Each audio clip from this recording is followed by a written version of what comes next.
Welcome, everyone, to another edition of the West Tokyo JALT podcast series, where we typically talk with people who have presented at our chapters and go into more depth or do a follow-up on that. So today we're joined with Stephen Pihlaja, who presented for us on metaphor and religion at our barbecue in the late summer. So Stephen, welcome, and thank you for joining us.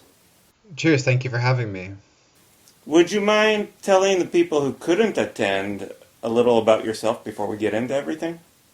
Yeah, sure. So I started my career in Japan. I was an assistant language teacher in Niigata City for about four or 5 years. Was the whole time I'd spent in Japan back in and I guess I started in 2003 and left in 2008. I am originally from the States, but came to the UK to do my PhD at the Open University and have been living in Birmingham now for about 6 years now. I teach at a small university called Newman University, which was originally a teacher trainers college and is now it's a full university, but we're sort of a community university in Birmingham. We have a lot of students who are sort of non-traditional students, families who haven't been in university education before. So a lot of really interesting students, and I really enjoy teaching there. My own research sort of started by looking at communication online. I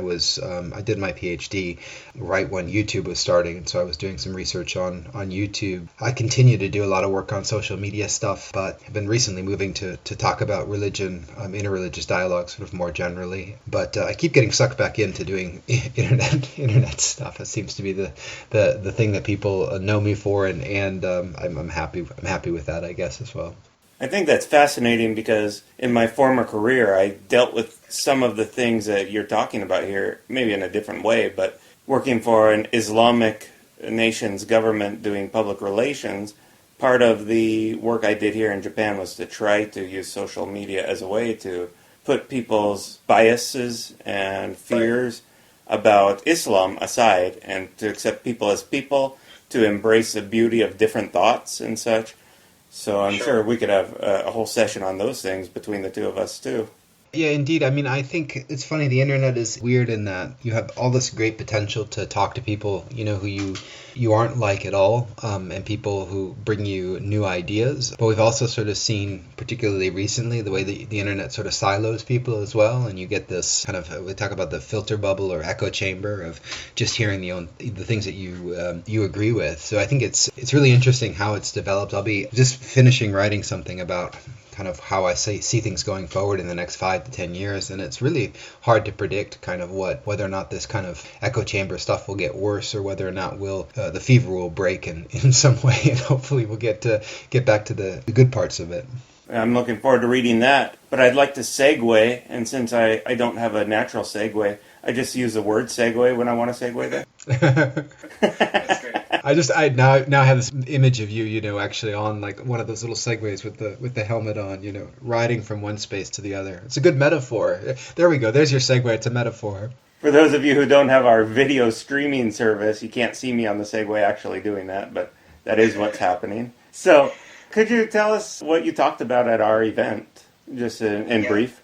Yeah. As I said, my research is on internet communication, but one of the things that I've been really interested in is how people use metaphor to talk about religion and talk about their religious beliefs. And so I was at the talk that I gave for you all, I was talking about metaphor as it relates to English language teaching in particular, and what the value of teaching metaphor to people who are learning English is.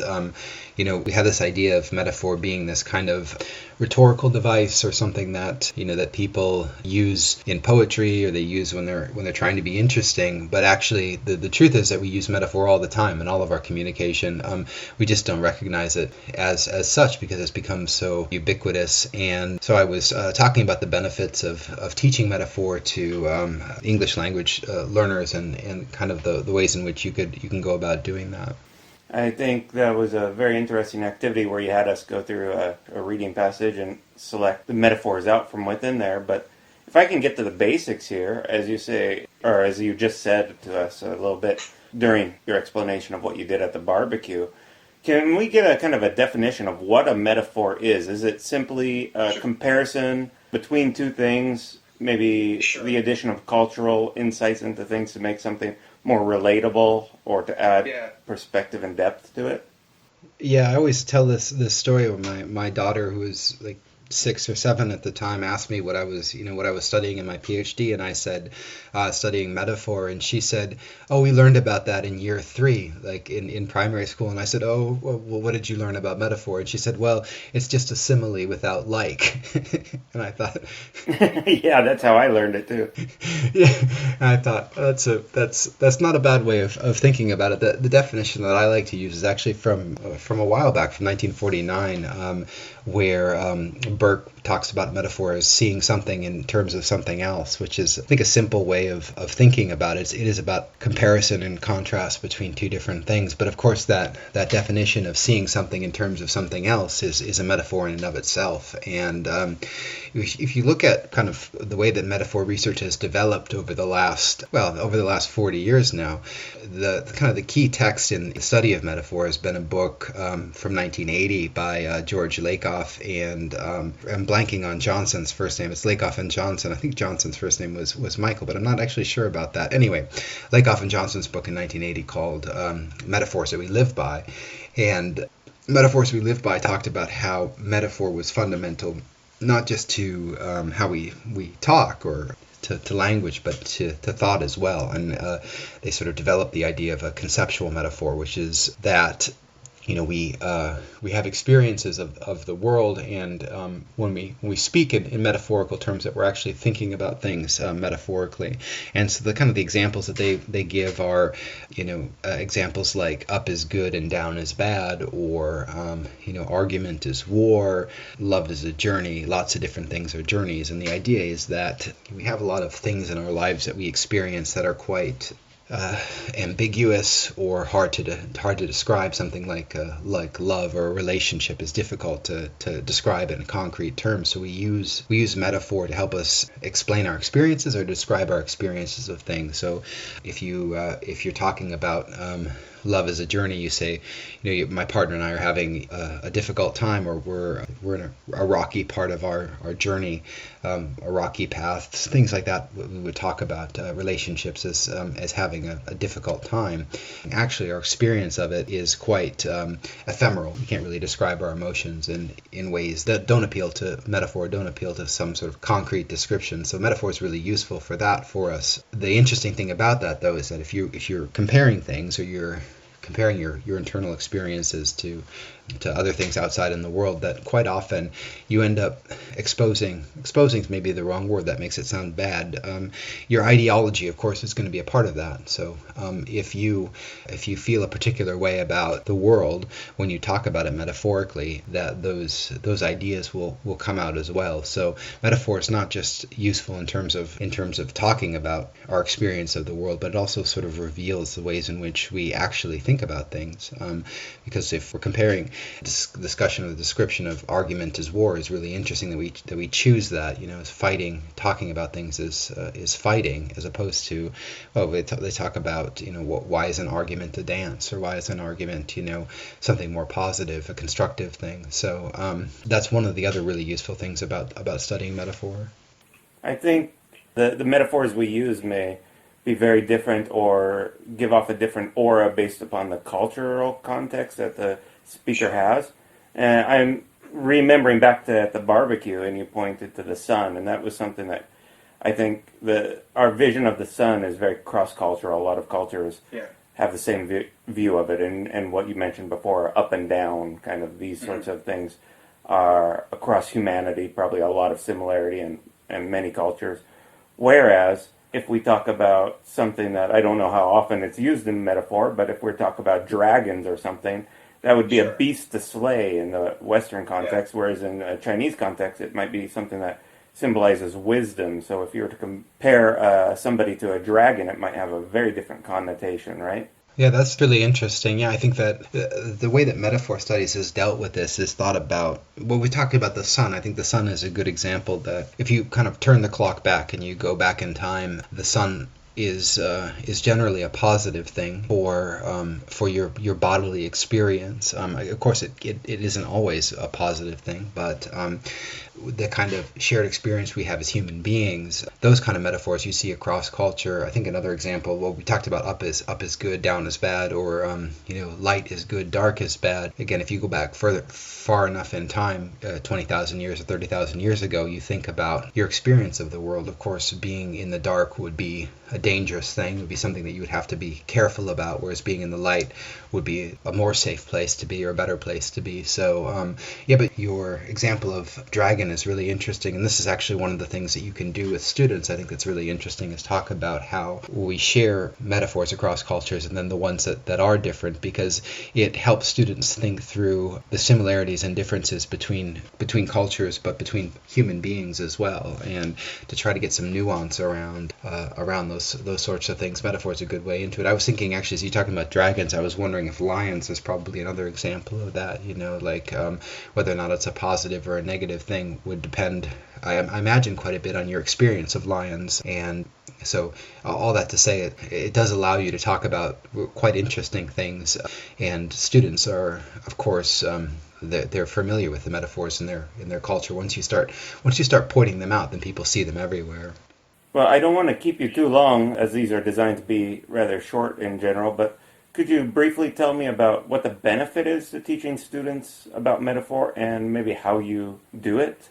Yeah, I think on a very basic level, the benefit of teaching metaphor is like I said, because it's so ubiquitous in language. They're definitely going to come into contact with it if they haven't already. And a lot of the times when you come to problems of understanding or misunderstanding, that students are probably struggling with metaphorical language in a lot of those cases. And I think the temptation for teachers is just to say, well, this means this, and do an equivalency thing and say, learn the definition of a particular phrase or a particular word.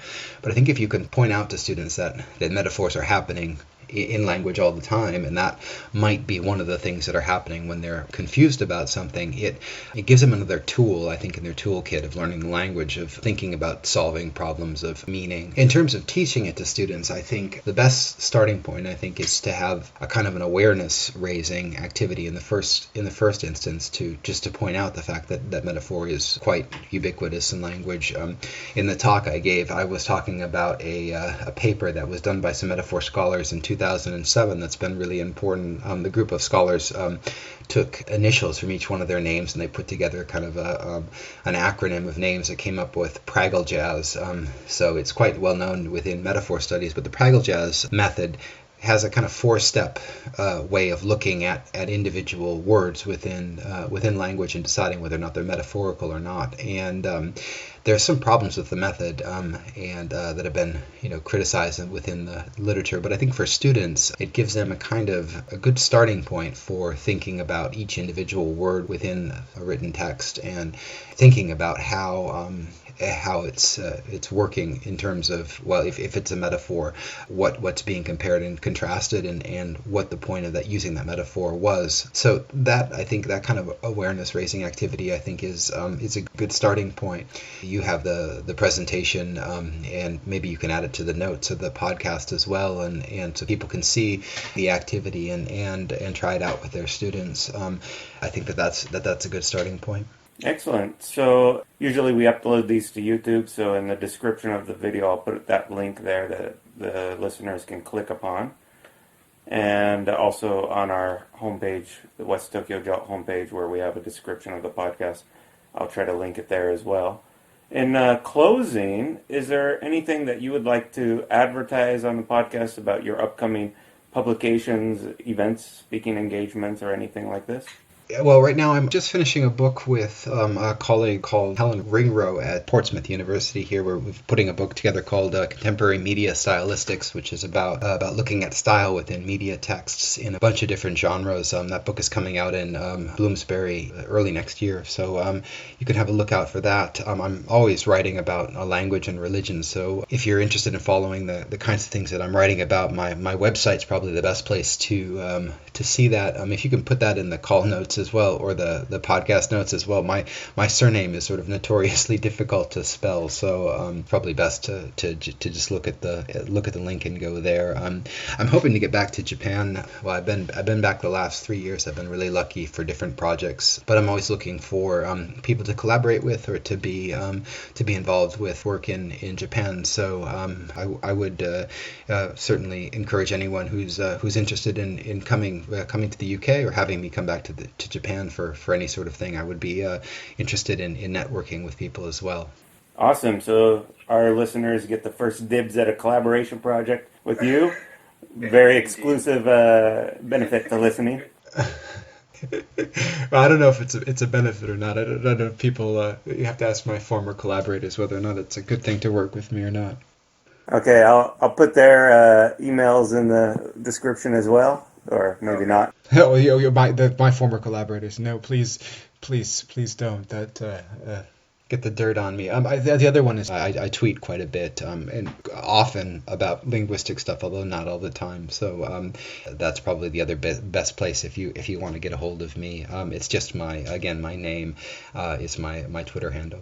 Sure, we'll link to that as well if YouTube rules allow for it. If not, we'll figure a workaround for it. But I really appreciate you talking with us and taking the time out of the early morning over there. That's okay. Cheers. Thanks a lot, Jason.